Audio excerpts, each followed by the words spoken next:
I forgot the question. Sorry.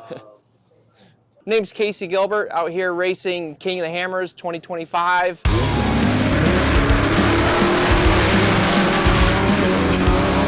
I race a Miller Motorsports 4400 class car.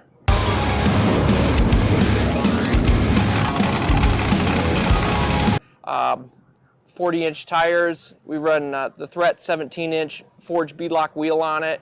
And tomorrow is going to be about a 225-mile lap or course over 3 laps at very rocky and grueling terrain. These cars, both cars we race here and in Mexico, you know, they've gone through years of development, you know, trying out different parts, computer modeling.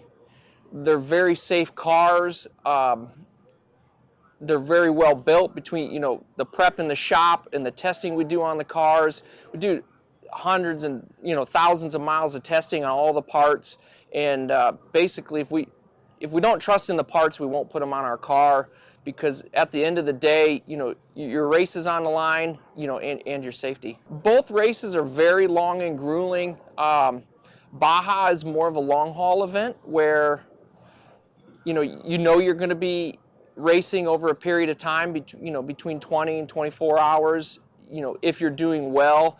Where KOH, mentally, it's more of a sprint, and we try to find the balance of more of a sprint race and still trying to make the car to survive. But I would say definitely here we push the cars a little bit harder because we know it's a shorter race, but they're both grueling in their own aspects. Where Baja, it's mentally draining when you get, 16, 18 hours into a race. You're mentally wore out. Where here, I think that the physical abuse starts to get to you a little quicker than mentally. You'll do it a lot here in the canyons. You just have to trust the car. You have a car stuck in front of you, and you'll have to take a line in which you don't really want to take it, and you just have to trust in the equipment and go for it. Otherwise, you might be stuck in a rock canyon for 5 hours if you don't take the chances and go around somebody. Our guys, like, back at home, we're very meticulous putting the cars together.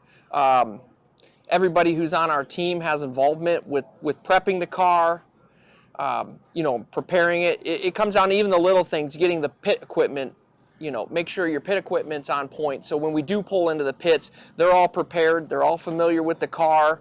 We don't have to be in the car questioning whether or not they're making, the correct decision. We know they know the car. They know they're making the correct repairs to it, and we trust them fully. And when we're out on course, we don't question our equipment. We go for it.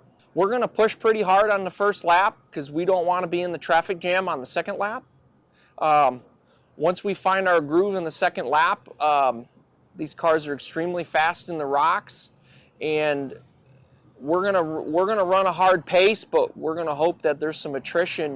We can start picking guys off. Not just physically in race speed, but attrition starts to play a factor because we know these cars are built for these rocks, and they will hold up. I always tell people, be prepared to come out here and fail. It's a very hard, grueling race. I think there was 140 competitors yesterday left the start line and 20 finished. If you come in with the attitude that you're going to finish this race every year and do well, and you're going to get angry with yourself, you're not going to have fun. We come out here with the mindset that if we break 2 miles into the race, that's just our luck for the day, and we go home. You might not be happy with the results, but we go home with our heads high and we move on to the next race and, fix what broke and do better next time. Our next race for us, I can't remember the schedule, but we're running the East Coast Series this year. So I know Pennsylvania's coming up, and then probably be at the Badlands Off-Road Park. We first started racing KOH around 2011. We were in stock class in a Jeep Cherokee, and we've basically progressed up through.